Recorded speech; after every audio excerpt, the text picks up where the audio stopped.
Harbor Light Diner smells like stale coffee and bleach. With a sweet layer of burnt sugar from the apple pies, Marge slides into the display case. It's 3 o'clock in the morning. This is my world. From my station by the window, past the fogged-up glass and the neon open sign that buzzes like an angry wasp, I can see the harbor. The water is black, reflecting the cranes and the skeleton frames of the container ships. And up on the hill, lights twinkle from the mansions. They look like fallen stars, rich and cold, a different universe from the docks. I'm Ruby Hale. I'm 26 years old, and I've been pouring coffee in this joint for 3 years, saving up tip money, dollar by dollar, to get back to school. Social work. I want to fix things, not just mop them up. My main job, though, that's Eli, my brother. He's 16, smart, and growing up too fast in a neighborhood that chews up boys like him. He came in about 2 weeks ago, always sits in the last booth, the one with the cracked vinyl seat that sinks when you sit down. He doesn't fit. The dock workers are loud, smelling of salt and sweat. The cops are tired, their voices rough with exhaustion. The students are broke, nursing 1 cup of coffee for hours. He's quiet. He wears dark suits that look custom-made, probably costing more than my rent for a full year. He looks about 34, maybe 35. He reads an actual newspaper, folds it neatly into a perfect square when he's done. He orders black coffee and a slice of cherry pie, and he eats it slowly, deliberately, like he has all the time in the world. My coworker, Jenna, calls him Mr. Mystery. "I dare you," Jenna whispered tonight, polishing silverware so fast it squeaked. We were in the dead zone, that quiet hour just before the sun threatens to show up. Dare me what? To ask him if he owns the hill? I muttered, refilling the ketchup bottles, the vinegar smell clinging to my fingers. No, ask him to the dance. I froze, my hand halfway to the napkin dispenser. The dance. The Harbor High Fall fundraiser. Eli was playing in the jazz band. I had to go, to cheer him on. But the thought of going stag to a high school dance when you're 26 is a special kind of sad. It's held in the gym, the gymnasium. "Jenna, that's insane," I hissed. "It's a high school dance. He's a grown man. I'm a grown woman. It's weird." $50 says you won't, she grinned, her eyes sparkling. $50. $50 is a new textbook for my prerequisites. It's half the electric bill. It's 2 new pairs of non-slip shoes for work. "You're on," I said, before I could stop myself. My pride has always been more expensive than my paycheck. I knew why Jenna picked him. He was the only one in the diner, other than the cops, who didn't look like he'd laugh in my face or try to get my number in a way that made my skin crawl. Just last night, old man Hemlock, who sleeps down by the docks, shuffled in. He was shaking, the autumn wind tearing right through his thin jacket. Marge, the owner, was in the back, yelling at a produce supplier on the phone. I slid Hemlock into the first booth, poured him a coffee, and cut him the thickest slice of apple pie from the display. On the house, Hemlock, eat slow. I told him I didn't know Mr. Mystery was watching from his booth in the back. I just saw him lift his cup. When he paid his check $12.50, he left a $50 bill on the table. Not flashy, not fanned out, just folded neatly under the saucer. I almost missed it. That's the kind of money that makes me nervous. My dad, he chased money like that. He chased the fast dollar, the easy bet. He gambled. He owed the wrong people. It ended exactly how you'd expect. A quiet funeral and a pile of debts that the loan sharks were decent enough to forget once he was gone. I hate that world. I hate dirty money, and I will not let Eli anywhere near the kind of men who broke my father. I wiped my damp hands on my apron. My heart was hammering against my ribs so hard I thought he might hear it. This was stupid. I walked over. The diner was empty save for us and Jenna, who was pretending to wipe down the counter. He looked up from his paper, His eyes were dark, not black, but a deep, shielded brown. "Can I get you anything else, sir?" My voice was professional. "Just the check. Ruby." He knew my name. I wear a name tag, but most people don't read them. Or if they do, they use it to be creepy. He just said it. "Okay." I took a deep breath, clutching the coffee pot like a weapon. This is going to sound crazy, and you can absolutely, 100%, say no. But I lost a bet. A small smile touched the corner of his mouth. It didn't look practiced.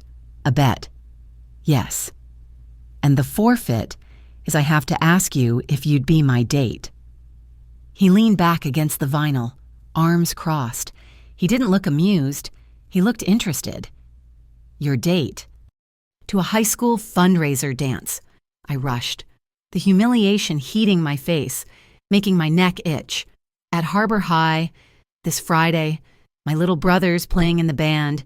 It's in the gym. There will be bad punch and crepe paper streamers. I'll pay for the tickets. It's $20. I waited for the polite refusal, the confused laugh. He just watched me for a long second, like he was calculating the odds on a horse. Then he said, "What time should I pick you up?" I blinked. My brain just stopped. "Wait, you're serious?" "I don't joke about punch and streamers," he said, and that smile reached his eyes. It was warm, but it was dangerous. It was the warmth of a fireplace in a room full of dynamite. 7:00, I stammered, feeling like I'd just stepped off a ledge. "Friday. But why?"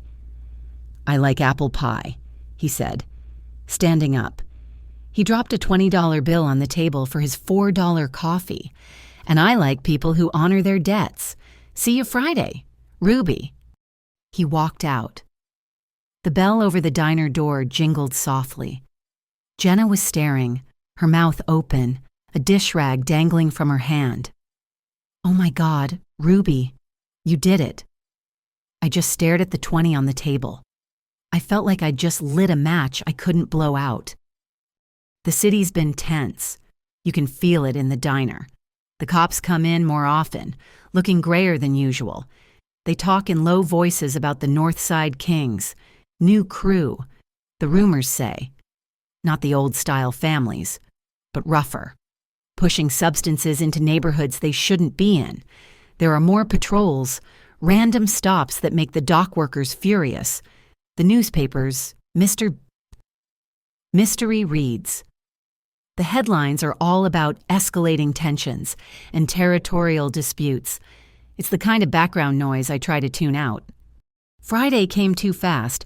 I wore my one good dress, a dark blue sheath that wasn't too formal.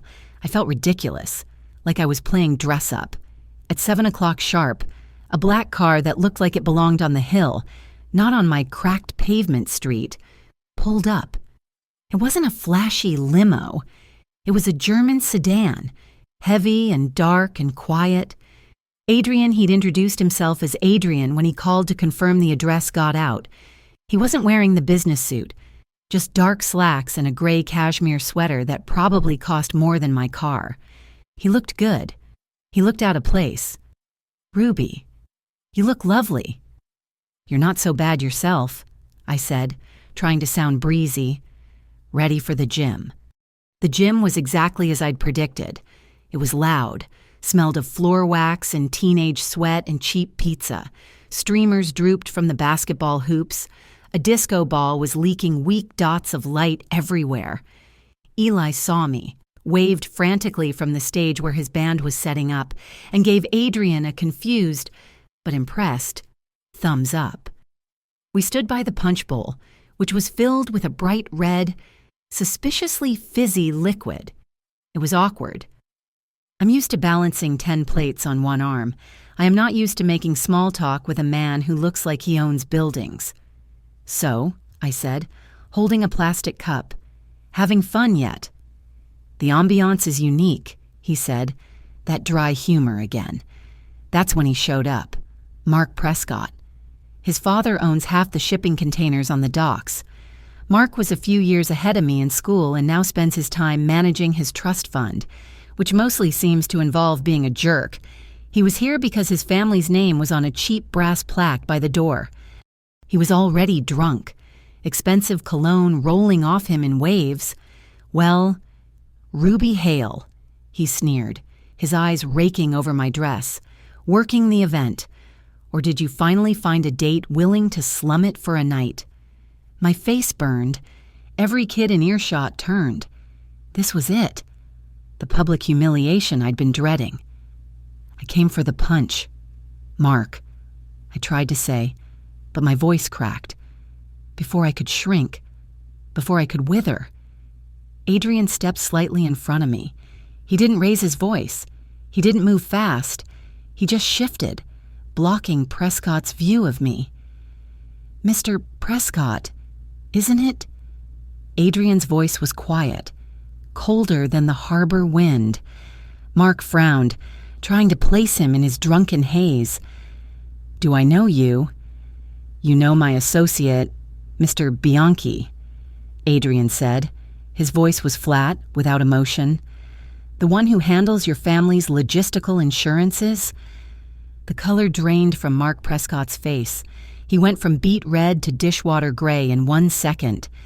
I don't know what you're talking about. I believe your father prefers you don't use that tone, Adrian said. It wasn't a suggestion. It was a statement of fact, especially not when you're interrupting my evening. Prescott looked like he'd been slapped. He glanced at me, then back at Adrian, pure, undiluted terror in his eyes. He mumbled, "Sorry, my mistake," and disappeared into the crowd of teenagers so fast he almost knocked over a chaperone. I was shaking. What was that? What logistical insurance?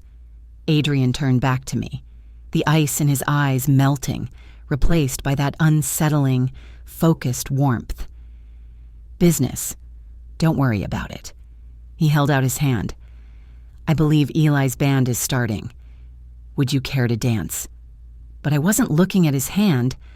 I was looking past his shoulder, through the gap in the gym doors that led to the parking lot. Outside, in the faculty lot, under the only working floodlight. 4 men were standing by a dark van. They weren't parents. They weren't chaperones. They were wearing dark hoodies, and they were watching the doors. Watching us. They had the same look as the men my father used to hide from. I grabbed Adrian's sleeve, my nails dug into the cashmere. Adrian. Who are they? He didn't turn around. His entire body went absolutely still. Who? Outside. By the van. They look like trouble. Adrian's gaze flickered, not to the door, but to the reflection in the glass trophy case by the wall. He saw them. His demeanor changed. The quiet businessman vanished. The man who scared Mark Prescott was back, but magnified by 1,000. It was like the air temperature around him dropped 20 degrees. Ruby, he said, his voice low and absolute, his eyes finding mine. Go find your brother. Tell him the band needs to take a 5-minute break. Now, stay inside with him. Do not come out. What are you going to do? I whispered, my throat tight.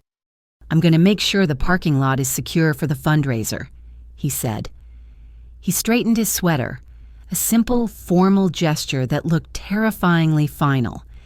He walked out the gym doors, not toward the men, but angled toward his own car, moving with a calm, predatory grace that didn't belong in a high school. I should have run. I should have grabbed Eli and hidden in the locker room. But I stood there, frozen by the punch bowl, watching the man I'd invited to a school dance walk into the darkness. I had no idea who Adrian Moretti was, but I knew one thing: he wasn't in logistics. And I, Ruby Hale, who had sworn off the entire underworld, had just invited the king of it to my brother's school. He came back into the gym 10 minutes later. The band was playing a terrible, enthusiastic cover of an old 80s song. The men in the parking lot, gone. The dark van vanished. Adrian didn't have a hair out of place. His gray cashmere sweater was immaculate, but the air around him was static, like the moment before a lightning strike. He walked straight to me, bypassing the punch bowl.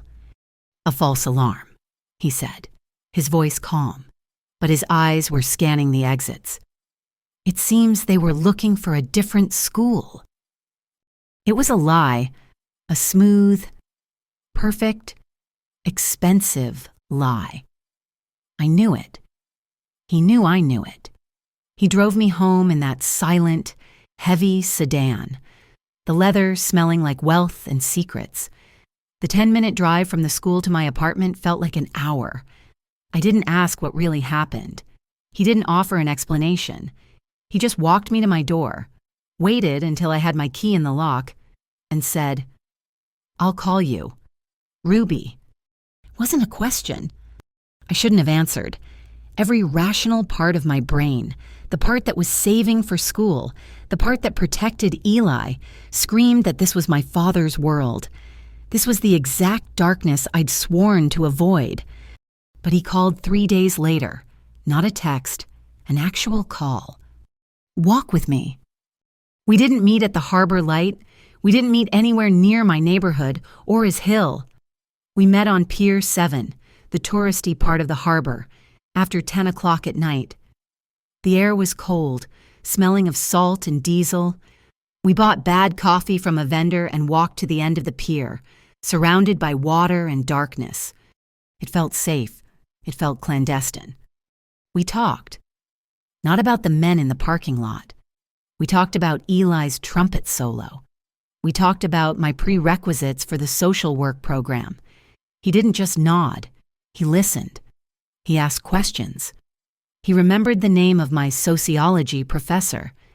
These became our hours. Not dates. Not really. They were stolen moments in safe zones. Late-night walks by the water. Sharing a slice of cheesecake at a 3-star diner across town where the waitresses didn't know my name and the patrons didn't recognize his face. I told myself I was just curious, but the chemistry was thick, almost suffocating. It wasn't the cheap flirting I got from customers at the diner. It was the way he'd go completely still when I was talking, the way his gaze would drop to my mouth when he thought I wasn't looking, the way his fingers would brush my elbow to guide me through a crowd, a simple touch that sent a jolt of heat straight through my coat. I was falling for a man whose name I instinctively knew not to Google. One chilly afternoon, he changed the routine. "I have to stop by the docks. Come with me." This wasn't Pier 7. This was the working port, where the real container ships groaned against the moorings. We were going to the Longshoremen's Union Hall, Local 88. I could feel the tension before we even got out of the car. A crowd of men in work jackets were gathered, smoking, their voices angry. They were threatening a walkout over a hazard pay dispute. I tensed. This is where men like my father got their legs broken. Adrian got out, and an older man I hadn't seen before materialized from another dark car. He was impeccably dressed in an old-world suit, his face creased with a permanent scowl. He looked at me, just once, with open, blistering disapproval. "This is Ruby," was all Adrian said. The man just grunted. I followed them into the Union Hall, staying near the back. The air was thick with sweat and frustration. The union boss, a big man with a face like a bulldog, was spitting. "And we won't unload another one until the back pay for containers 12 through 20 is cleared. Those manifests were hot, and you know it." I expected Adrian to threaten him. I expected yelling or worse. Adrian just stood there, hands in his pockets, letting the man vent. When the hall fell silent, Adrian spoke. His voice wasn't loud, but it cut through the room. "You're right," he said. The whole room froze. The manifests were mislabeled by the distributor. The hazard pay is non-negotiable. The union boss blinked. "So you'll pay it?" "It's already been wired," Adrian said. "It will be in your men's accounts by Friday. along with a 4% bonus for the expedited turnaround you're about to give me on the new medical shipment." The boss was speechless, but the arbitrator's the company. "My family's logistics firm acquired a controlling interest in the arbitration company this morning," Adrian said, as calmly as if ordering coffee. "The issue is resolved. Get your men back to work. Safely." We walked out. The silence from the crowd was absolute, a mixture of shock and respect. He hadn't used a fist. He hadn't raised his voice. He'd used power, a deep structural power that moved mountains without making a sound. He had just saved those men weeks of lost wages. This was the gray area I had never known existed. As we reached the car, the old man, Salvatore, grabbed Adrian's arm. His voice was a low, urgent hiss, meant only for Adrian, but I was close enough to catch it. "This is soft. Adrian, you give them what they want. Where is the respect your father would have?" "My father is dead, Sal." Adrian cut him off, his voice lethally quiet. "The cargo moves. The men are paid. That's the respect." Salvatore's face darkened. "While you play fair trade with dock workers, Dmitry Sokolov floods the north side. He looks at your new rules, this no drugs, no trafficking, this, no laundering. He thinks it's a joke. He sees weakness. He is moving on our territory, and you are handing out bonuses." Adrian turned, his back to me, facing the older man. "We are out of that business. Salvatore, I told you, we build, we don't break. The North Side Kings will be handled." How Salvatore spat. "By filing a corporate complaint, you're going to get us all killed." The old man stalked off, getting into his own car. Adrian watched him go, his jaw so tight I thought it might crack. He was fighting a war on two fronts, one against this Dmitry Sokolov and one against his own family. The warning shot came 2 nights later.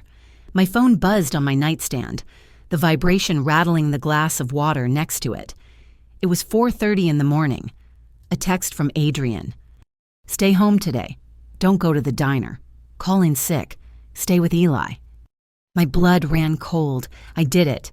I called Marge, told her I had the flu. I locked the deadbolt. I found out why at 7 o'clock, on the local news. A massive fire had broken out at a warehouse down by the rail yards. Warehouse 9. My stomach dropped. Adrian's firm, Moretti Harbor Logistics, stored their legitimate goods there. The newscaster, standing in front of the smoking wreckage, said it was a shipment of medical supplies, insulin, antibiotics, pharmaceuticals bound for export, clean cargo.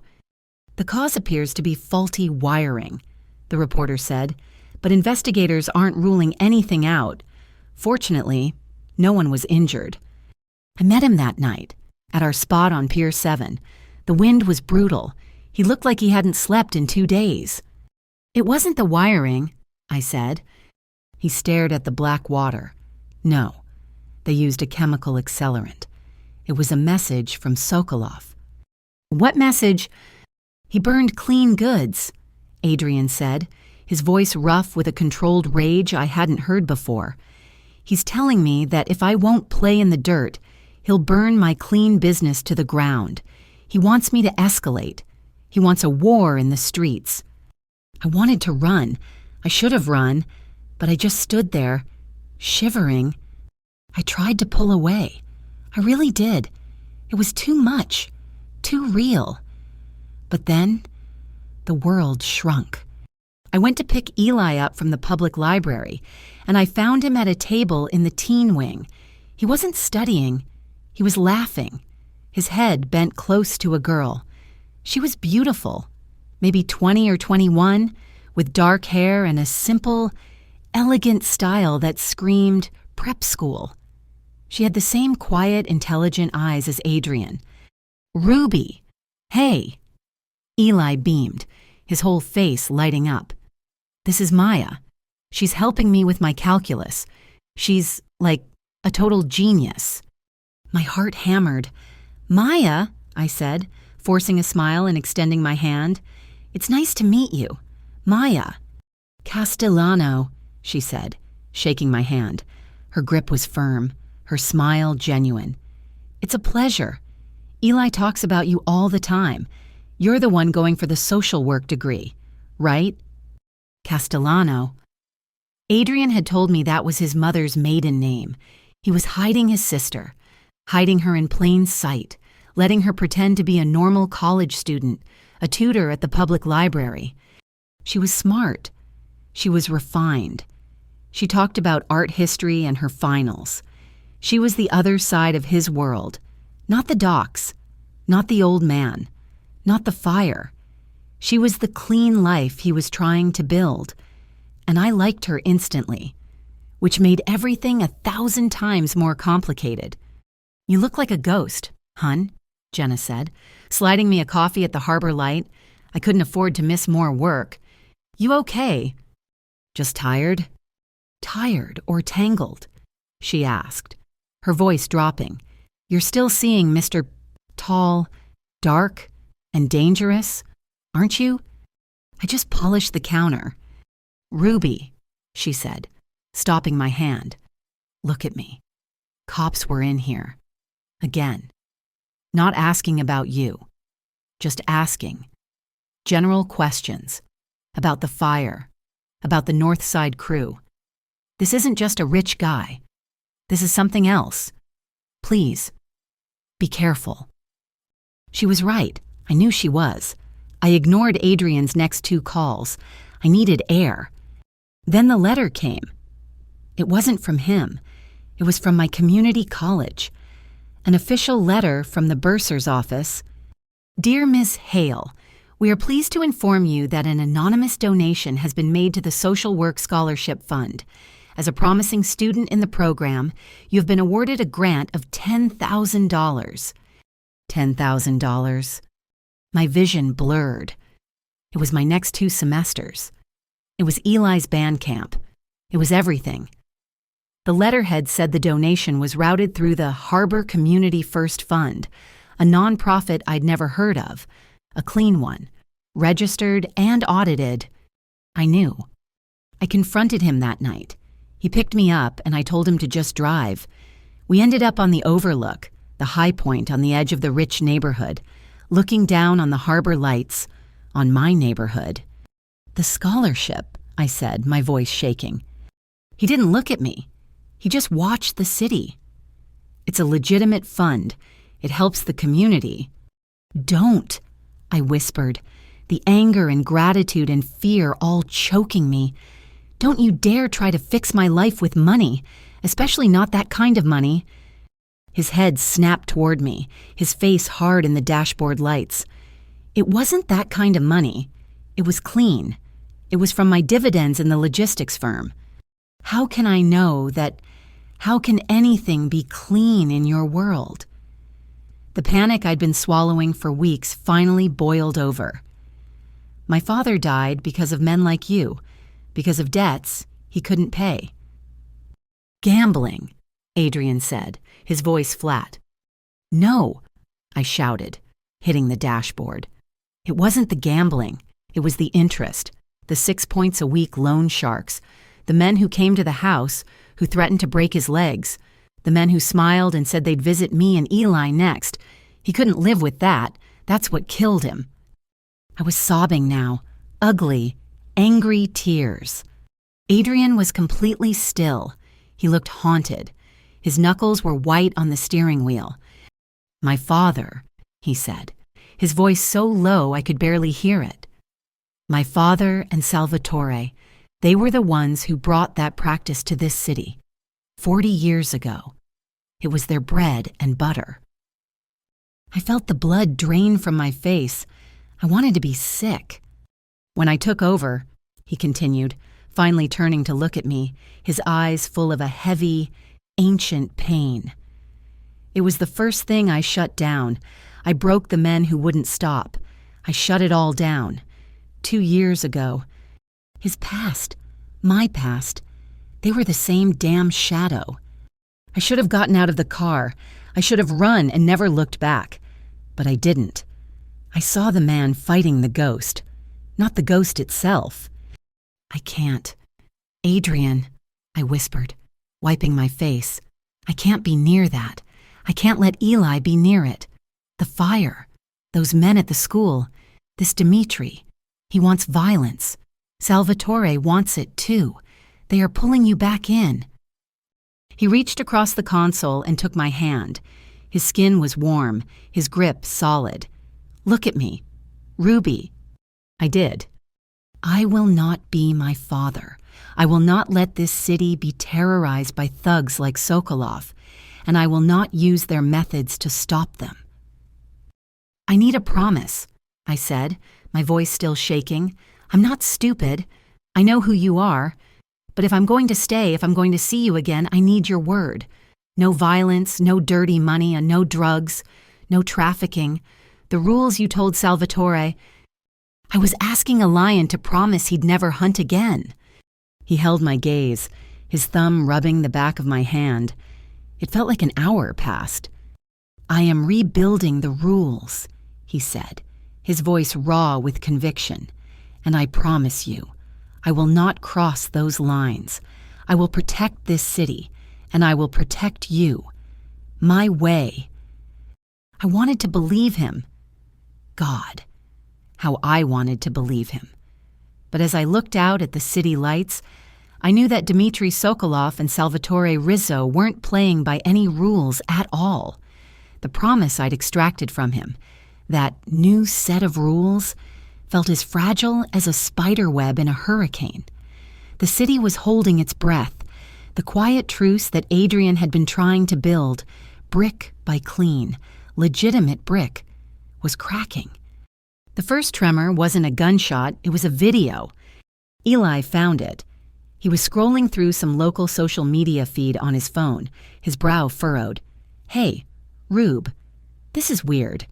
You know that warehouse fire? The medical one. He held out his phone. The video was grainy, shot in a dark room, the timestamp glowing in the corner.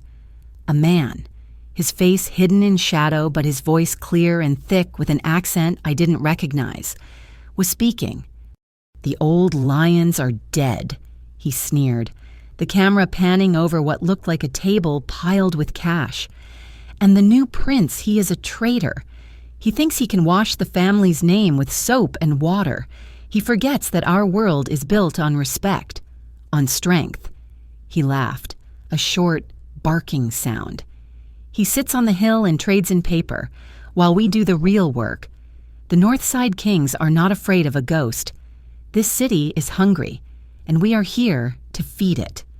He didn't say Adrian's name. He didn't have to. It was a public declaration of war. Dmitry Sokolov was calling he was calling Adrian soft. He was inviting the entire underworld to challenge him. Then came the squeeze from the top. I was at the harbor light, working a double to make up for the shift I'd skipped. The small TV over the bar was on, volume low, playing the midday news. A man in a sharp suit, with a hunger in his eyes I recognized from every politician I'd ever seen, was at a podium. Assistant District Attorney Pierce, the Chiron read. This administration will not tolerate, Pierce was saying, his voice sharp, the use of our city's vital shipping lanes for financial malfeasance. We are therefore announcing a new task force to investigate alleged financial irregularities and anti-competitive practices within the harbor logistics industry. Our first target will be Moretti Harbor Logistics. Jenna, who was filling salt shakers, stopped dead. Her eyes met mine in the bar mirror. Ruby, that's him. That's your guy. My hands, full of heavy ceramic plates, started to shake. It was a pincer move. Sokolov was attacking him from the streets, and this ADA Pierce was attacking him from the law. They were both trying to force him to react, to force him to shed that clean businessman persona and show the monster they wanted him to be. I didn't see him for 3 days. The stolen walks on Pier 7, the late-night coffees, they were gone. The risk was too high. When he finally called, His voice was different, worn thin. "Don't go to the diner. I'll pick you up. Back alley. 20 minutes. We didn't go anywhere. We just sat in his car, the same dark sedan, parked in the shadows of the rail yard, the engine off. The silence was heavier than the smell of diesel and rain. He looked terrible. He hadn't just lost sleep. He looked like he was being hollowed out. "He's good," Adrian said, his voice a low rasp. He was staring at the rusted tracks. "Pierce, he's digging. He won't find any of the old business. I buried it too deep, but he'll find irregularities. He'll tie my assets up in court for 5 years. Can't your lawyers—" "My lawyers are working," he snapped, then sighed, rubbing the bridge of his nose. "It's not just Pierce, it's Salvatore." The name landed like a stone in the quiet car. Salvatore. The old man. The one who'd looked at me with such contempt. "He's using it," Adrian said, his voice flat with a fatigue that went beyond exhaustion. "He's going to the old guard, the captains who liked my father's way. He's holding up the newspaper clippings of Pierce. He's showing them the video from Sokolov. See, he's telling them, this is what clean gets you. The law attacks us, and the streets mock us. We are weak. Adrian is weak." "What do they want you to do?" I whispered, my stomach twisting. "What they always want. A preemptive strike. They want me to hit Sokolov, to remind the city, and the ADA, who really controls the water." He turned his head and looked at me, his eyes black holes in the dark. "They want me to put a body on the pavement. And you—" My voice was barely audible. "No," he said. The word was final. "I'm cutting Sokolov off. I'm not using bullets. I'm using logistics. I'm using the union contracts, the trucking syndicates, the produce suppliers. I am making it impossible for him to move his product through this city. I'm choking him with paperwork. I'm isolating him." He was trying to win a turf war with spreadsheets and labor negotiations. It was the most insane, brilliant, and terrifying strategy I had ever heard. The response came a day later. It happened on a cold, damp Tuesday morning. My shift at the diner had ended just before 6 o'clock. The sun was just a gray smear in the sky.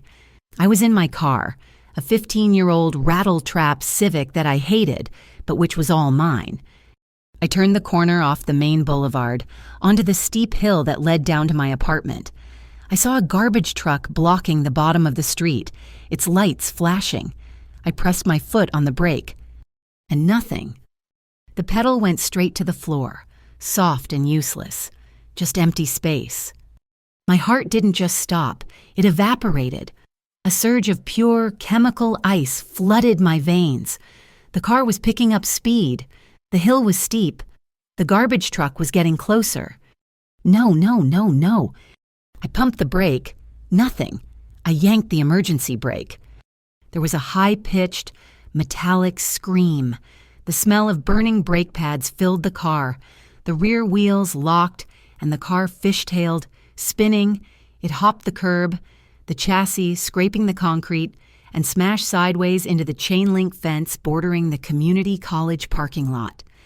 The airbag exploded in my face, a cloud of white powder, the sound of a gunshot, the smell of burning chemicals.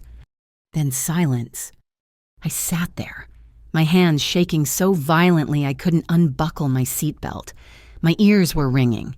I tasted the bitter dust from the airbag. It wasn't an accident. The brakes were fine yesterday. They were fine.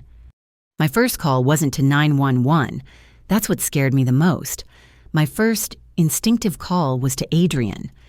He was there in 4 minutes, not in the sedan, in an anonymous black SUV that I'd never seen before. He ripped my door open. It was bent and wouldn't open normally, and his hands were on me, checking my arms, my face, his eyes wide with a panic that mirrored my own. "Ruby, talk to me. Are you hurt?" I'm fine," I stammered, coughing on the powder. "The brakes. Adrian. They were cut. They were just gone. His face went blank. It was that terrifying, absolute zero expression he'd had in the gym, the warmth, the conflicted businessman all gone. A king was looking at the board. "Go up to your apartment," he ordered, his voice a low command. "Pack a bag, you and Eli, just the essentials. You have 10 minutes. You're not staying here." We didn't go to the hill. We went downtown to one of those new, gleaming glass high-rises. It was all chrome and smoked glass, with a 24-hour doorman and security cameras in the elevators. The apartment was sterile, beautiful, and felt like the most expensive prison cell in the world. "It's in Maya's name," he said, dropping the keys on the granite countertop. "Her mother's maiden name, Castellano. No one will connect it to me. You're safe here." Eli was bewildered. "Rube, what is going on? This place is insane. But why is our building—" "The gas lines in our building are being checked." I lied, my voice sounding thin to my own ears. "It's just for a few days, a precaution." That night, alone in the guest room, I didn't cry. I was too angry. I was shaking with a cold, hard rage. They had come for me. They had tried to hurt me. I was not my father. I would not be the victim in this story. When Adrian came back later that night, I was waiting for him by the floor-to-ceiling windows, looking down at the city lights. "He crossed the line," Adrian said from the doorway. His voice was raw, like he'd been swallowing gravel. "Sokolov, or Salvatore, trying to force my hand. It doesn't matter. They put their hands on you." "What are you going to do?" I asked, my voice as hard as the glass in front of me. "I'm going to end it." I spun around. "End it how you gave me your word, Adrian. You promised me." "I promised you I wouldn't cross the lines," he said, his eyes black pits. The rage was rolling off him, a physical heat in the cold room. "No bloodshed," I said, stepping right up to him, grabbing the front of his expensive shirt. "You promise me. No bloodshed. You don't get to become them to stop them. That isn't winning. That's just taking their place." He looked down at my hands clutching his shirt, then back to my face. I could see the war behind his eyes. The predator was fighting the promise. He covered my hands with his own. "I will not order an act of violence," he said, the words chosen with the precision of a surgeon. It was a loophole, a tiny, terrifying gap in his promise, and he knew I heard it. "But I can't control what Sokolov does," he said, his voice dropping, "and I will defend myself, and I will defend you and Eli, whatever it takes." He was gone for most of the next day. When he returned to the glass tower, something had changed. The crushing weight on his shoulders seemed manageable. "The ADA is backing off," he said, actually pouring himself a glass of water. How did you—" "No," he said, cutting me off. "I found an ally, an unlikely one." He told me about her. Detective Nora Quinn, a veteran cop, 25 years on the force, a beat cop who knew every store owner and every kid on the North Side. "She hates my family's legacy," Adrian said, "but she hates the North Side Kings more. She hates the poison they're pushing into Eli's school. She's not on the take. She's untouchable." "So what you're working with a cop—" "We have an arrangement, a non-official one.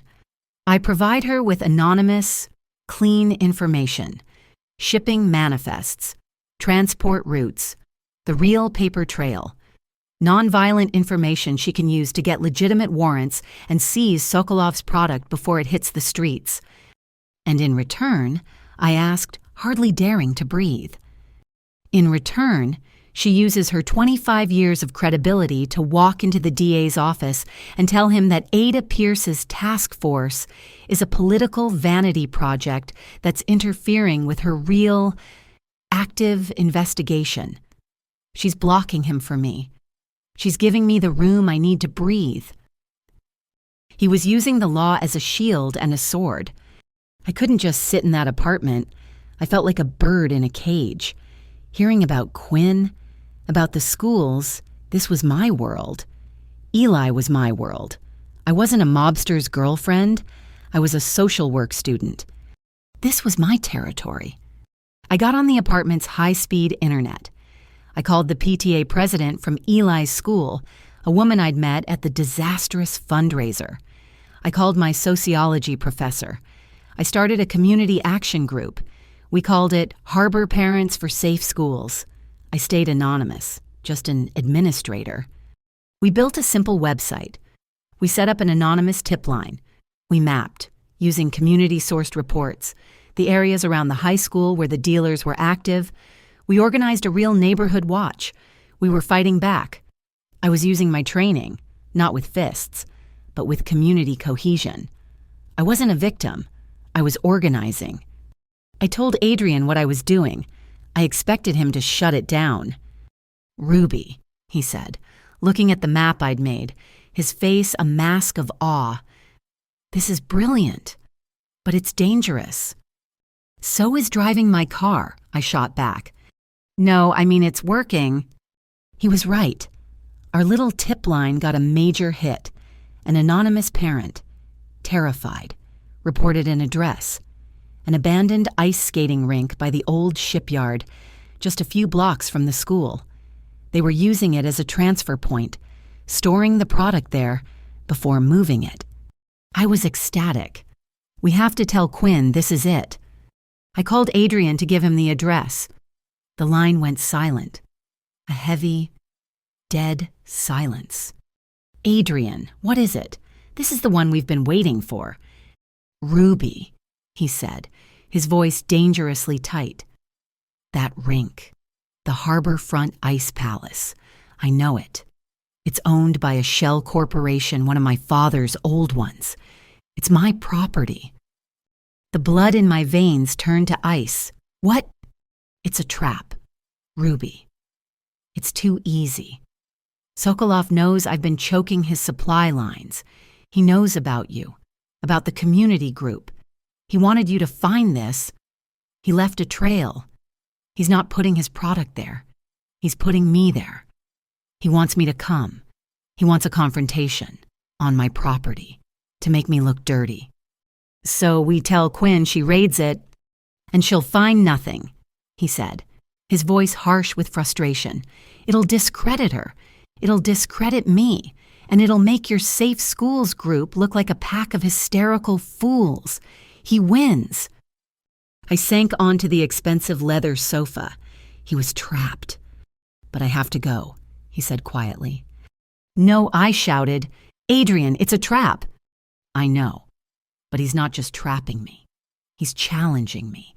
He's using my name on my property to threaten our city. I won't let it stand." "But I'm the one he baited," I whispered, the cold, horrible realization dawning. "And I'm the one he wants," he replied. I looked at the flyer I'd been designing for our next event, a second fundraiser to buy better lighting for the school parking lot. We were calling it the Safe Dance, Safe Night. It was being held at Harbor High, just 3 blocks from that skating rink. The bait wasn't just for Adrian, it was for me, too. The Safe Dance, Safe Night fundraiser was working. The high school gym, which had once felt so awkward and dim, was full, not just of kids, but of parents, of my neighbors, of people from the Harbor Light. My Harbor Parents for Safe Schools group had plastered the walls with maps of our safe zones, and the new, bright yellow LED lights we'd already funded were shining in the parking lot. I felt a surge of pride. This was my kind of power, not secret and heavy like Adrian's, but bright, public, and shared. Eli was on stage, his trumpet catching the light. He finished his solo, and the crowd, a real crowd, maybe 200 people, went wild. He grinned, finding my face in the audience, and I gave him 2 thumbs up. We left just after 10 o'clock, walking on a cloud of adrenaline and cheap punch.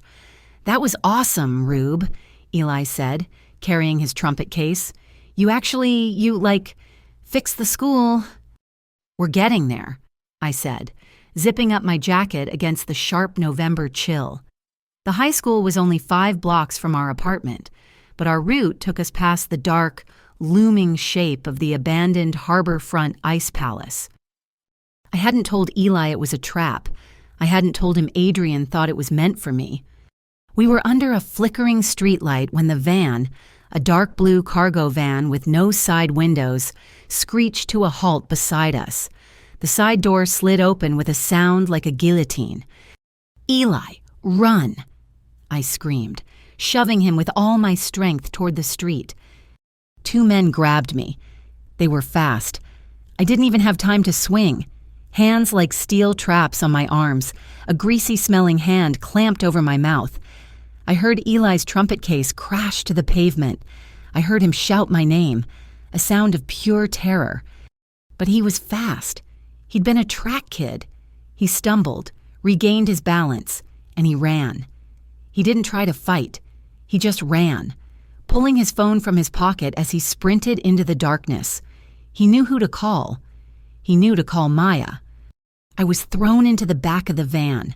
The door slammed shut, plunging us into absolute darkness. The van smelled of old oil and rust and fear. My heart was a fist pounding against my ribs, but one thought kept repeating, "He's safe. Eli's safe." The ride was less than a minute. The van jolted to a stop. The back doors opened and I was hauled out. We were inside the ice rink. It was huge, cold, and dead. A single bare bulb high above the cracked, empty rink cast long, grotesque shadows. I was dragged into a small office, maybe a skate rental room. The walls were covered in faded posters of smiling figure skaters. They threw me into a metal chair. My hands were yanked behind the chair back and secured with a zip tie. Tight. The plastic bit into my wrists. A man I didn't recognize, the one with the accent from the video, walked in. Dmitry Sokolov.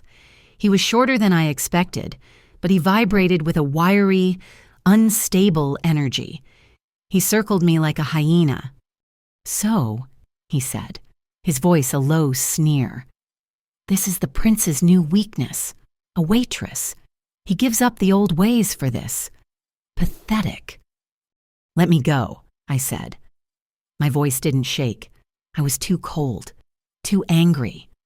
"He will come for you," Dmitry said, ignoring me. He was talking to his men, to himself. He has to. And when he comes, this is his property. A mafia boss, on his own property, in a violent confrontation. The ADA will have him. The press will have him. His new rules will be a joke. He left. He locked the door. One of his men, a big guy who looked bored, stayed inside with me, sitting on a counter, scrolling on his phone. I was alone with a guard. I was terrified, but I was also furious. I was not my father's tragedy. I was not a pawn. I tested the zip tie. It was agonizingly tight. I thought about the keychain Adrian had given me, a small, flat black rectangle. A personal alarm, he'd called it. 140 decibels, just in case. It was in my jeans pocket. They hadn't searched me properly, they'd just grabbed me. I also thought about the community self-defense video our group had shared on our website just last week, how to break zip ties. It had seemed silly at the time. I took a deep breath, trying to slow my heart. I pulled my arms, tensing every muscle, trying to create even a millimeter of space in the ties. The guard was watching a video on his phone, chuckling. I pulled, pushing my wrists apart. The plastic edge bit deeper. It hurt. The trick isn't strength, the video instructor had said. It's leverage and speed. I brought my tethered hands up as high as I could behind the chair back, tensing my shoulders. "Hey," the guard grunted, not looking up. Be quiet. I waited. He looked back at his phone. I took a final ragged breath. I slammed my hands down, bringing my elbows out and apart as hard as I could. It wasn't a pull. It was a snap. The plastic tie didn't break. Pain shot up my arms. Failure. No, I breathed. Again. I tensed, pulled my arms up, and snapped them down. The plastic strip popped. The sound was small, but the guard heard it. He looked up from his phone, his eyes widening. What the? I was already moving. I wasn't a fighter. I was a waitress.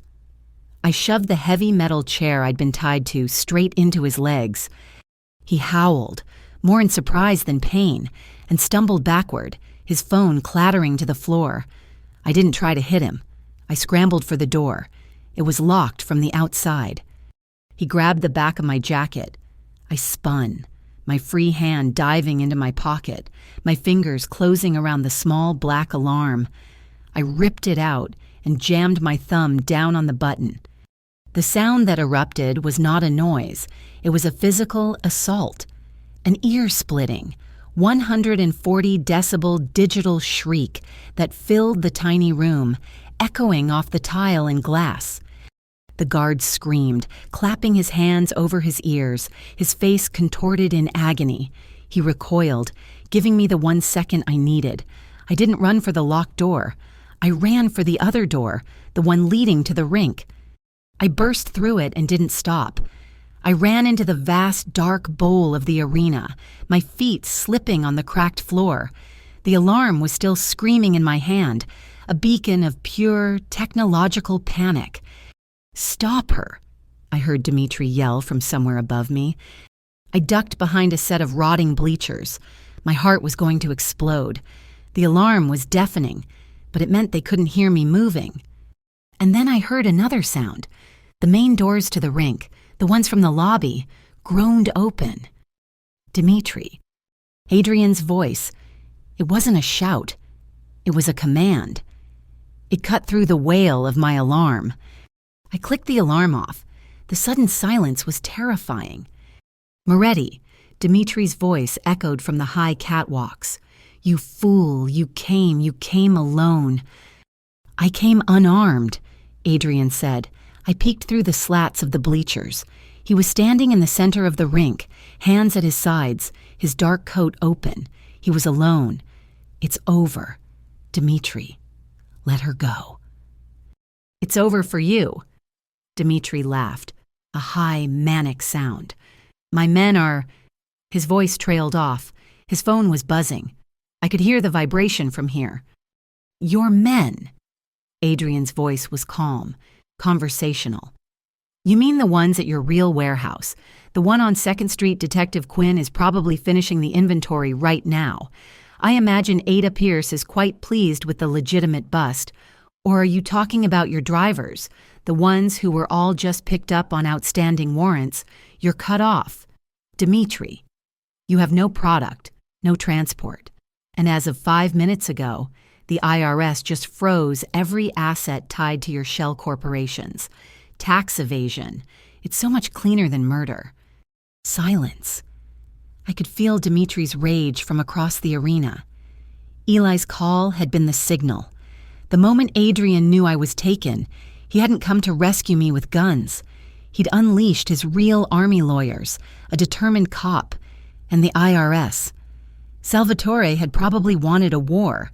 Adrian had launched a hostile takeover. "You," Dimitri shrieked. "You think you've won?" He pulled out his phone and fumbled with it. A bright light clicked on. He was filming. "The whole city will see you, Mafia, right here in the middle of your war."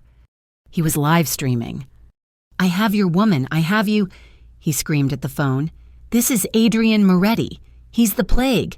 He's the one destroying the city with his fight." "No, he's not."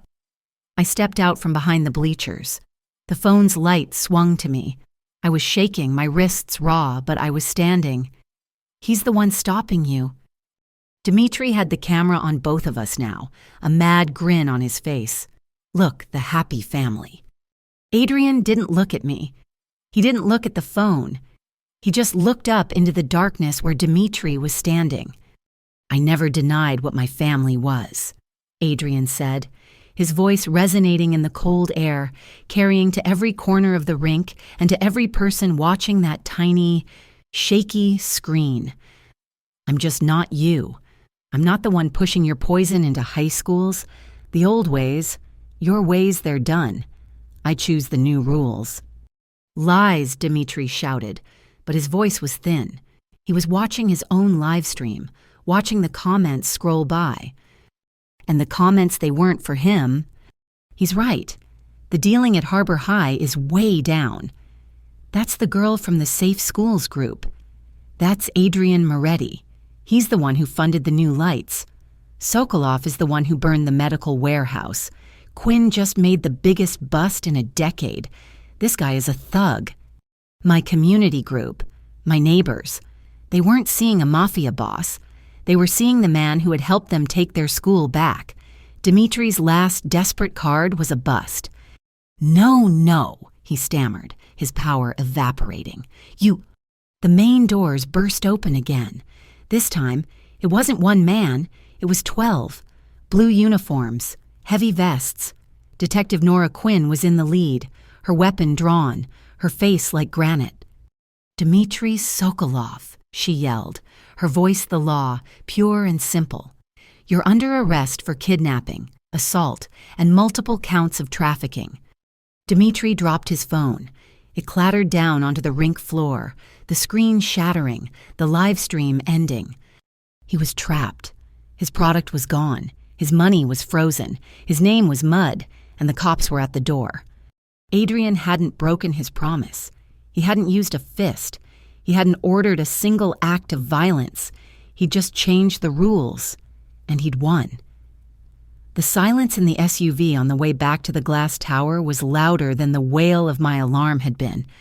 My wrists were raw, red welts where the plastic tie had bitten into my skin.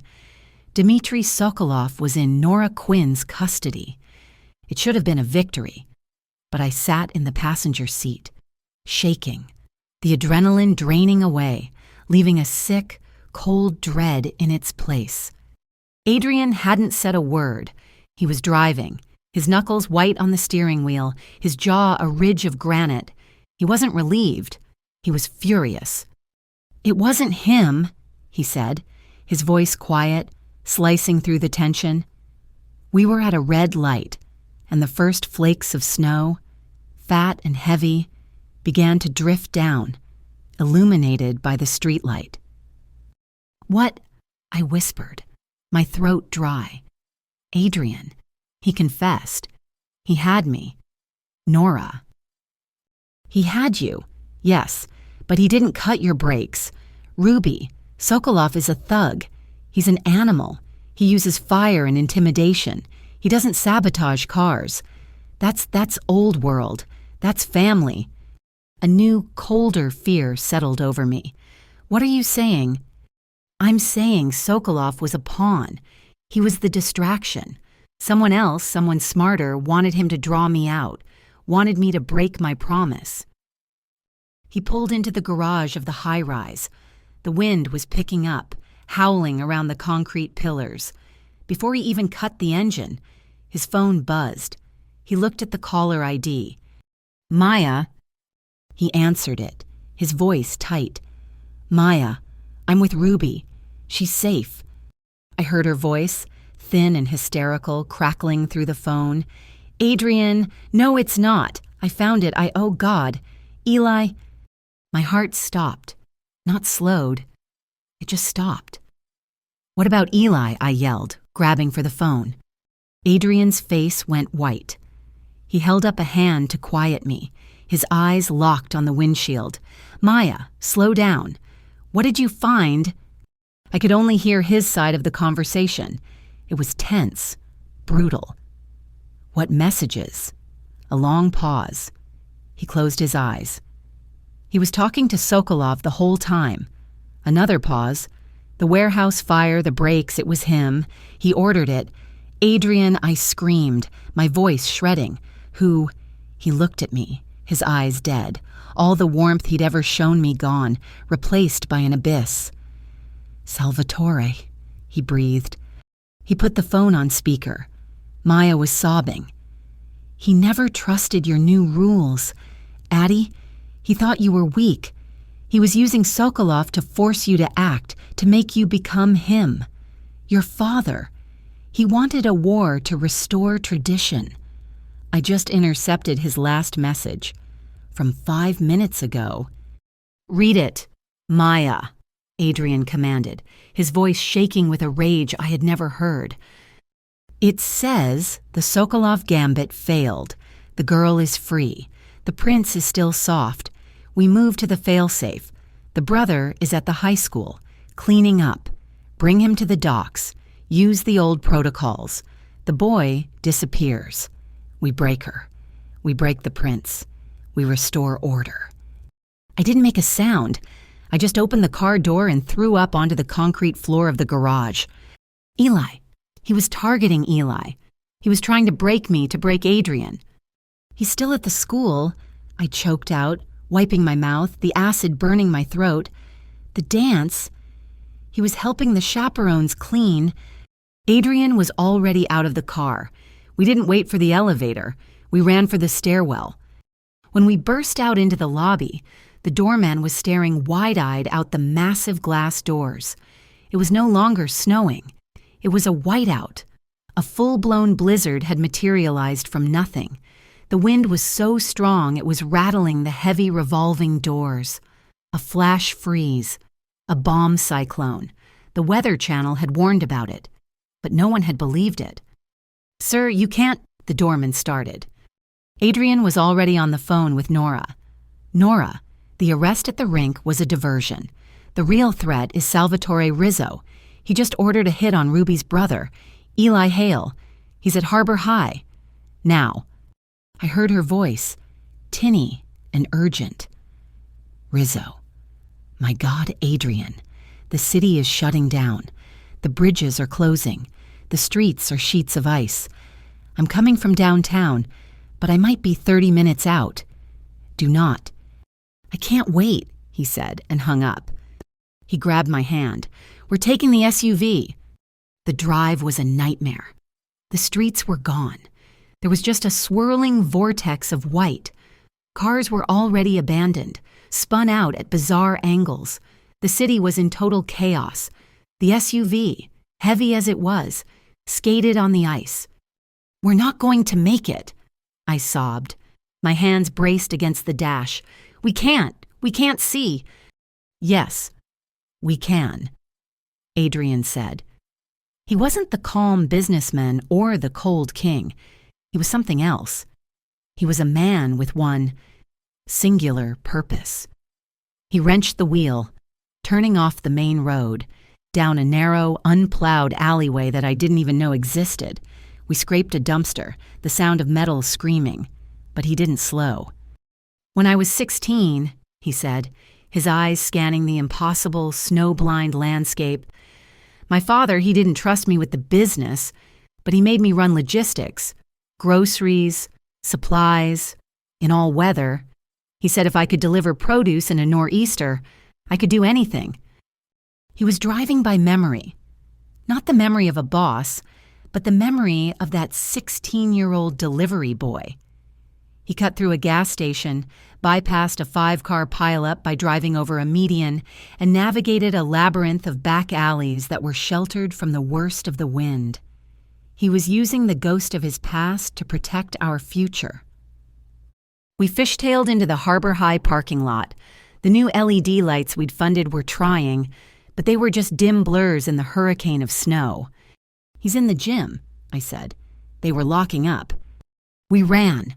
We burst through the side doors, snow and ice blasting in with us. The gym was not empty. The storm had hit too fast, too hard. The last dozen students, the chaperones, Mrs. Gable, the PTA president, and Eli were stranded.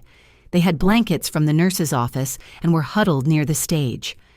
And standing in the middle of the basketball court, looking at them like a disappointed patriarch, was Salvatore Rizzo. He wasn't with thugs. He was alone. He was wearing a beautiful wool overcoat, his scarf perfectly draped. He was talking to Eli, who was just holding his trumpet case, looking confused. "Eli," I screamed. My voice cracked. Eli's head snapped up. "Ruby, what's going on? The storm. Mr. Rizzo was just—" "Get away from him." I ran, my boots slipping on the polished wooden floor. I grabbed Eli's arm and physically threw him behind me. I stood between my brother and the man who had tried to kill me. Adrian walked onto the court, the snow melting from his shoulders. He was breathing hard. "Sal, it's over." Salvatore looked at him. There was no anger, just a profound, bottomless disappointment. "Over. It was over the day you decided to be a philanthropist instead of a capo. You chose them." He gestured to the terrified parents. "Over your blood." He looked at me, his eyes full of pity. "You broke him. With your new rules, your clean money, there is no such thing." He turned his gaze to Mrs. Gable, who was clutching her phone. "You people have no idea who he is. Do you, the man who funded your new lights? This is Adrian Moretti. He is the head of the Moretti family, the family that your parents told you stories about, and he is a failure. He let Sokolov burn his property. He let his own woman be taken. He let his family's honor be turned to ash because he was afraid." "No," Adrian said, "because I chose—" "You chose wrong," Salvatore said softly. He reached inside his coat. "It wasn't a weapon. It was a phone. I was hoping you'd come. Adrian, I wanted you to see. I wanted you to understand the cost of your weakness." He held up the phone. "My men are at the docks. They were waiting for the boy. When they find his trumpet floating in the harbor tomorrow when she is broken, you will finally have no choice. You will have to act. You will have to become your father. You will have to restore order." He was recording, he was documenting his own twisted lesson. "And that recording," a new voice boomed, "is admissible in court." The main gym doors crashed open again. Detective Nora Quinn stood there, her uniform covered in ice, her face like granite. She was flanked by 2 officers. Her gun was holed. "Salvatore Rizzo," Nora said, her voice echoing in the sudden, dead silence of the gym. "You're under arrest for conspiracy, for the attempted murder of Ruby Hale, for the attempted kidnapping of Eli Hale, and for ordering the arson at Warehouse 9.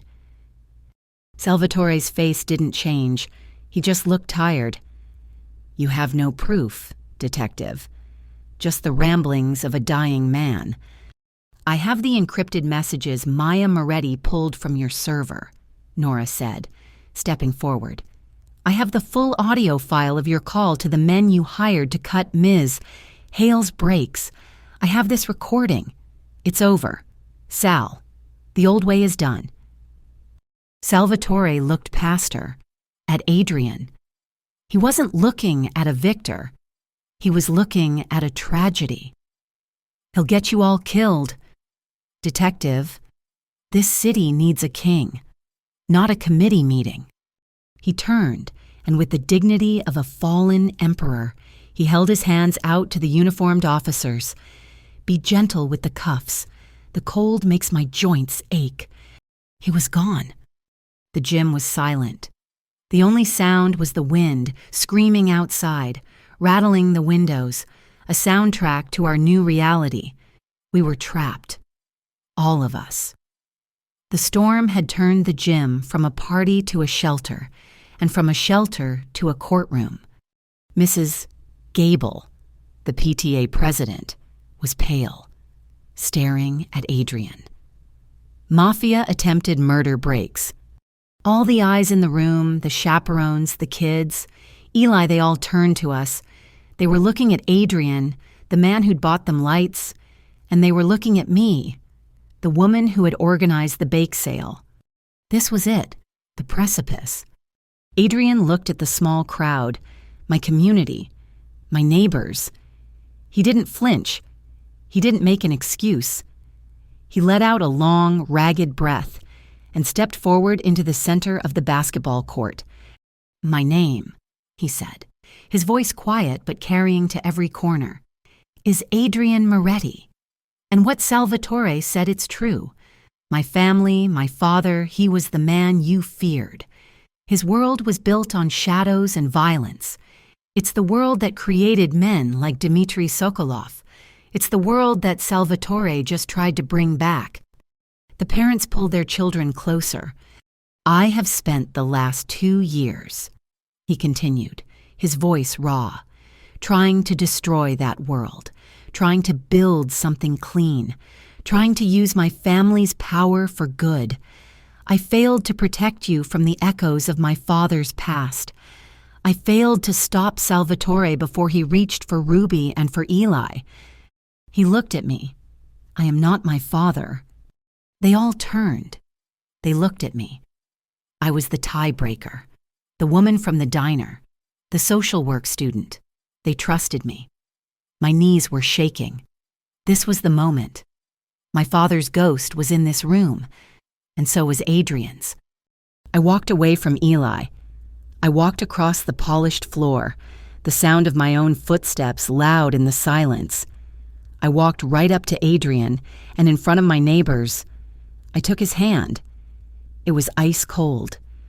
I held it with both of mine. I turned to Mrs. Gable. "I'm Ruby Hale," I said, my voice ringing out, stronger than I ever dreamed it could be. My father was destroyed by that world. I know exactly what it looks like. I know what it costs. I know its smell and its sound. I squeezed Adrian's hand. "This man, Adrian, he faced down the last of that world tonight. He faced Salvatore. He faced Sokolov. He had the power to start a war. He had the power to fill the streets with bodies. And he didn't." I looked at Nora Quinn, who was standing by the door, watching. "He used the law," I said, my voice gaining strength. "He worked with Detective Quinn. He protected our children. He stopped the poison from coming into our school. What you saw tonight, that wasn't the mafia. That was the end of it. He saved us. He saved me. And he did it without firing a single shot." The gym was silent, the wind howling, and I stood there, holding the hand of the last king of the harbor, choosing to build a new world with him in the ruins of the old one, while the storm raged outside. The storm broke by dawn. The wind died, leaving an eerie, muffled silence over a city buried in 2 feet of snow. The plows, the police, the ambulances, they were all overwhelmed. We were trapped in that gym for almost 30 hours, a strange, shell-shocked community of parents and teenagers who had seen the old world die and the new one get born in the beam of a detective's flashlight. When the plows finally cleared the road to the high school, we walked out into a new city. The legal fallout was immediate, but not in the way ADA Pierce had wanted. I watched his press conference a week later on the small TV at the Harbor Light. Marge had insisted I take the week off, but I came in for coffee. I needed the normal. Pierce was standing at his podium, his jaw tight, his face a mask of forced professionalism. He looked like a man who had been served a plate of ash. "Following the dramatic events of the recent storm," he read from a prepared statement, "and the subsequent arrests of Mr. Dmitry Sokolov and Mr. Salvatore Rizzo on multiple felony charges, the District Attorney's Office has reviewed its ongoing task force investigation into Moretti Harbor logistics." He paused, shuffling his papers. I could almost hear his teeth grinding.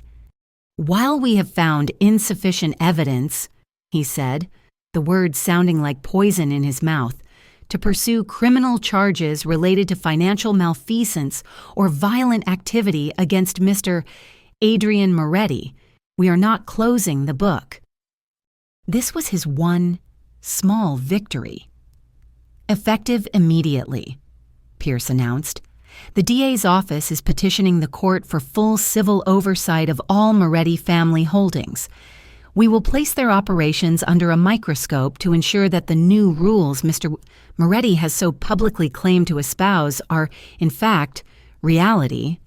It was meant to be a threat, a humiliation. But when I saw Adrian that evening, on our old cold spot on Pier 7, he just looked relieved. "He's giving me exactly what I need," Adrian said, watching the harbor patrol cut through the icy water. "He's putting you under a microscope," I said, pulling my scarf tighter. "He's giving me an auditor," Adrian countered, a small, tired smile touching his lips. "He's giving me a government witness to my own legitimacy. I can't just claim I'm clean anymore.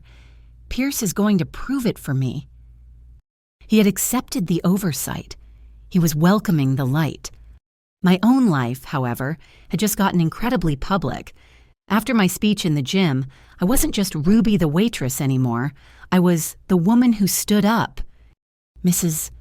Gable, the PTA president, called me 2 days after the storm. "Ruby," she'd said, her voice firm, "we need to harness this. That safe dance wasn't just a fundraiser, it was a statement. I want you to lead it." I went back to the Harbor Light, but not to serve coffee. I went to the back booth, the one that used to be Adrian's, and I spread out my textbooks. But this time, I was also spreading out city permits and vendor contracts. The Safe Dance, Safe Night program became my first project. We made it a quarterly event, held every 3 months, tied to the school calendar. We raised real money, not just for lights, but for peer counseling programs, for addiction awareness, for a community shuttle to get kids home from late-night activities. We were healing the neighborhood, not with force, but with potlucks and spreadsheets. I was a social worker, long before I had the degree. It was strange. I was at the center of this new community, but Adrian remained on the absolute fringe. He couldn't be seen with me, not in public. It would taint the project, make it look like his money, his influence. But sometimes, when I'd leave a late-night planning meeting at the school library, I'd see his black sedan parked in the shadows across the street, just watching. He was protecting me, but from a distance. He was giving me the space to build my own power, the clean kind. He was busy tearing his own world down to the studs. About a month after the storm, he held his own press conference, not in a government building, but on the docks, in front of the massive, ugly warehouse that Nora Quinn had raided, the one that had belonged to Sokolov, the one that had been the real heart of the Northside Kings operation. He looked different. He wore a dark suit, but he looked less like a king and more like a CEO. He was flanked by Maya. "For 80 years, he said, his voice carried by the microphones over the cry of the gulls. "My family's name has been tied to the shadows of this harbor. Today, that ends." He announced he was donating the warehouse, and the land it sat on worth, the papers later estimated, over $10 million to the city. It was to be the seed asset for the Harbor Community First Fund, the same anonymous fund he'd used to pay for my tuition. It was anonymous no longer. It was now a fully public, independently governed community trust. And, he continued, Moretti Harbor Logistics is being restructured. Effective today, my sister, Maya Moretti, will be taking over all operations as Chief Executive Officer. I saw Maya step forward. She looked terrified, but resolute. She announced that the company was being re-registered. Its books opened for a full, independent audit from a firm based in Chicago, not here. They were applying for federal contracts. They were pivoting, focusing entirely on the clean logistics Adrian had been building, food distribution, medical transport, and a new multi-million-dollar division for citywide storm relief and emergency response. He had used his intimate, granular knowledge of the city's alleys and weak points, the knowledge that had saved Eli, and turned it into a public service. The system, once so afraid of him, started to change around him. Detective Nora Quinn, the woman who had trusted him just enough, was a hero. The mayor, the DA, the entire city lauded the Sokolov-Rizzo takedown. It was the largest non-violent seizure of illicit materials in the city's history. Not a single shot fired. Nora, I read in the paper, had been promoted. She was now heading a new experimental pilot program, the Community Law Enforcement Strategic Liaison Unit. It was a fancy title for what she and Adrian had already done. She was in charge of building bridges, not kicking down doors. And in the middle of all this, life had to just go on. The glass tower was a memory. We moved back to our small apartment, to the neighborhood that felt like home, only safer. The brakes on my car, a new, to me, 4-year-old hatchback that Adrian had insisted on, the title placed cleanly in my name, worked perfectly. Eli was quiet for a long time. He'd seen the man who ordered his abduction. He'd stood in the eye of the storm. But one day, I came home, and he was practicing his trumpet. The sound was clear, strong. A letter arrived for him. It wasn't from a university. It was from the Harbor Community First Fund. His application for the State Music Conservatory had been flagged.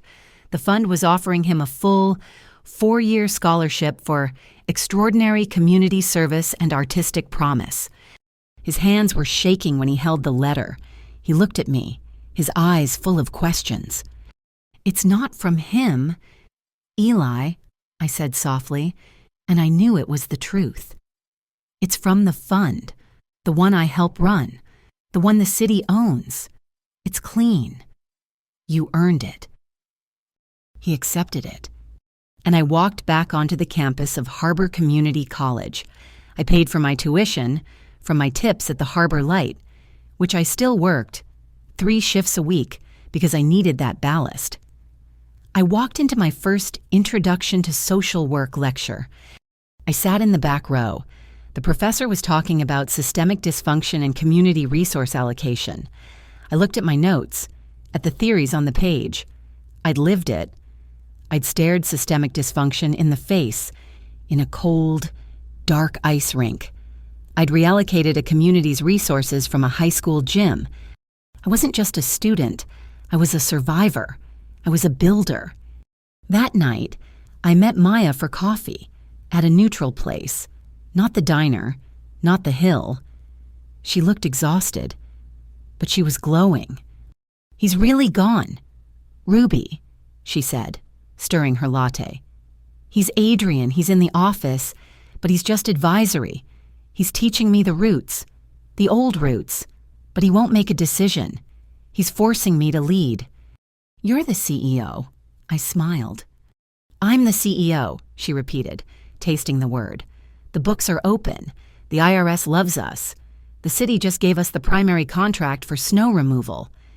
Adrian hadn't just stepped down. He had handed the keys to the kingdom to the one person he knew was cleaner than he could ever be. He'd made his sister, the tutor, the new head of the family. I came home late. The apartment was quiet. Eli was asleep. I sat at my small desk, my textbooks open, the reading lamp casting a small, warm circle of light. There was a knock, soft, not a cop, not a thug. I opened it. He was just standing there, Adrian. He wasn't wearing a suit or cashmere, just jeans and a dark Henley. He looked small. He looked like the man I'd met in the diner, the one who just wanted a slice of pie. "I didn't want to interrupt," he said. He looked past me, at my desk, at the open textbook. "You're back." "I'm back," I said. He just nodded, his hands in his pockets. The silence stretched. The old, dangerous chemistry was still there, but the fear was gone. It was just us. "Is this," he started, his voice rough, "is this okay? This new normal, is it enough?" I looked at my homework. I thought about Eli's scholarship. I thought about the new lights in the high school parking lot. "It's not enough," I said, and his face fell. "But it's a hell of a start." I stepped aside and held the door open for him to come in. He stepped inside. It was the first time he'd ever been in my real home. Not the sterile glass tower, not the heavy silence of his car, just my tiny 2-bedroom apartment, the one that smelled like my sociology textbook, old coffee, and the lavender-scented soap I always bought on sale. He looked around, his presence seeming to suck all the air out of the room. He was still a king, but this was not his castle. He looked at my cramped desk, the stack of index cards, the single wobbly lamp casting its warm circle of light. "This is," he started, then stopped, searching for the word. "Small." I finished for him, a small smile on my face. "And the rent is cheap, and the neighbors don't try to cut my brake lines." He winced, the shadow of that day passing over his face. "Ruby." "It's okay," I said, leaning against the doorframe. "It's my life. Adrian. The one I'm taking back." He walked over to my desk, his fingers lightly brushing the spine of my textbook. "Social work.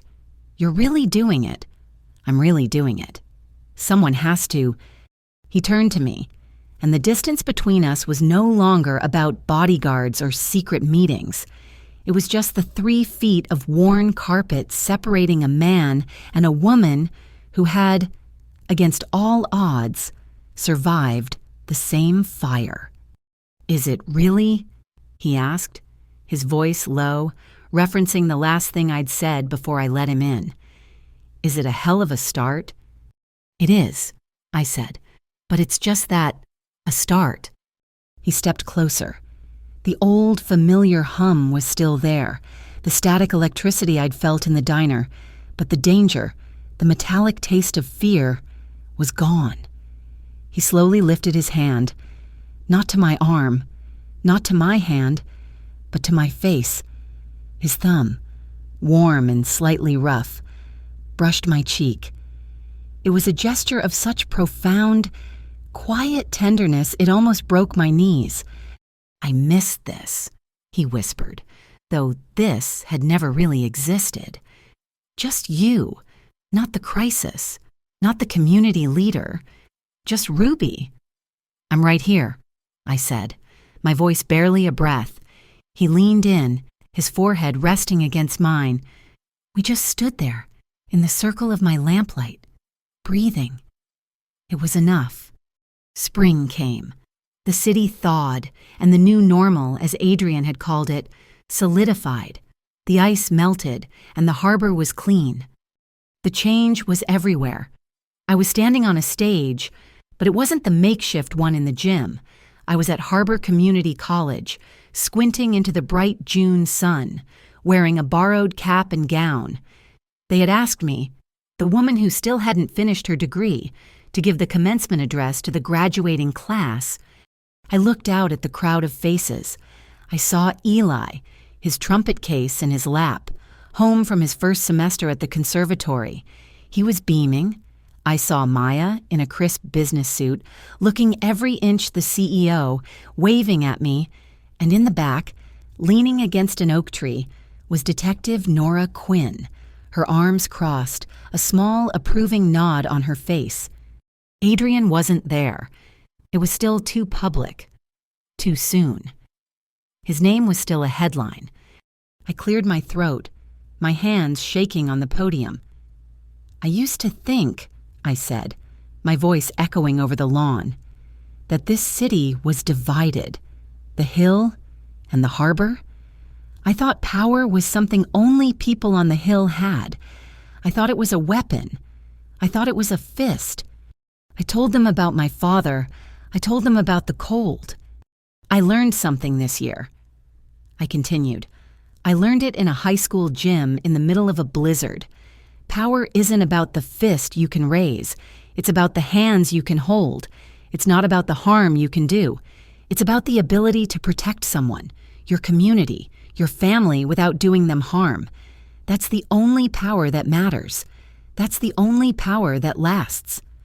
While I was learning to use my new public voice, Adrian was busy dismantling his old, quiet one.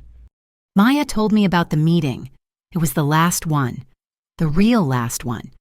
She and Adrian, at the head of the long, polished table in the mansion on the hill. The last of the old captains, the men who had served his father, were there. They looked gray, nervous, men out of time.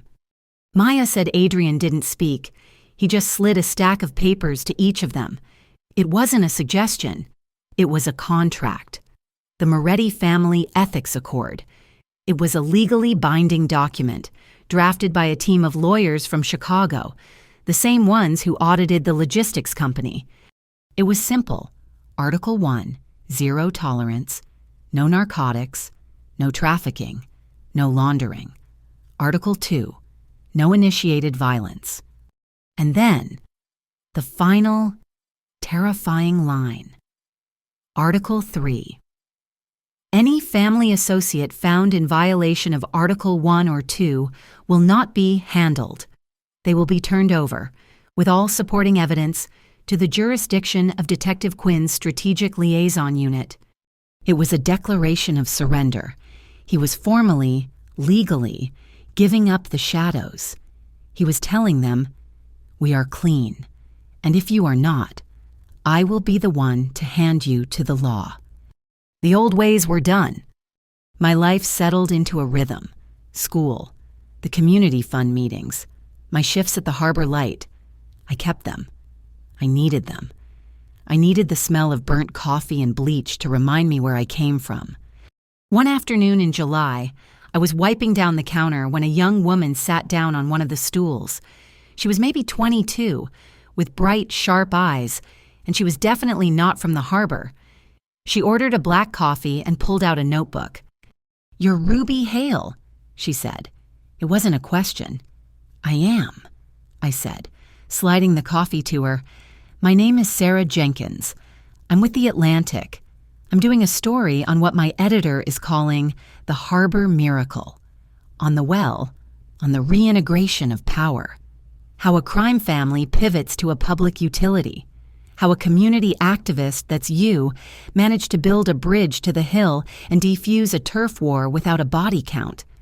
She clicked her pen. "It's a new model for urban renewal. They're saying, I was wondering if you and Mr. Moretti would be willing to do an interview together." I stopped wiping the counter. An interview. A model. The story was bigger than us now. It wasn't just our survival. It was a blueprint. "I'll have to get back to you," I said, stacking the creamers. But I was smiling. Winter came again. It was the 1-year anniversary of the blizzard, the anniversary of the night the city almost broke. The high school gym was unrecognizable.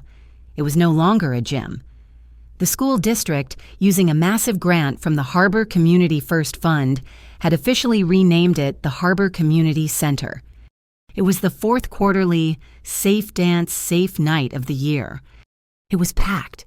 String lights, thousands of them, were draped from the basketball hoops, glittering like stars.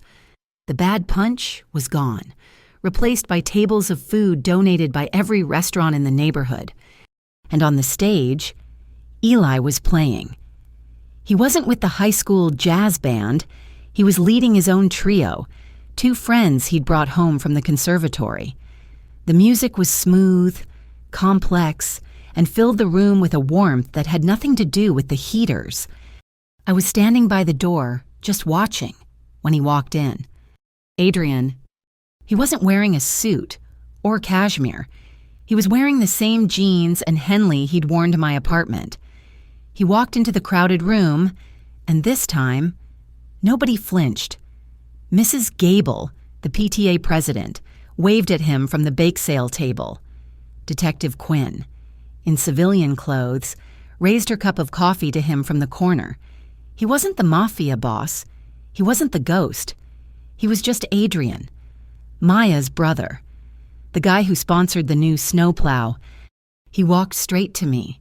He looked at the streamers, at the lights, at the crowd of people. He held out his hand. "Ruby Hale," he said, and the corner of his mouth ticked up in that smile that had terrified me in the diner. I was told there would be streamers. I laughed, and I took his hand. I aimed to please. He led me onto the dance floor. Eli saw us. He nodded to his bass player, and the tempo of the music softened, slowing to a ballad I didn't recognize, but that felt as old as the sea. We danced. His hand was warm on the small of my back. My hand rested on his shoulder, and I could feel the solid, steady beat of his heart. We were surrounded by the community we had almost broken and had instead helped to rebuild. It was easy. It was safe.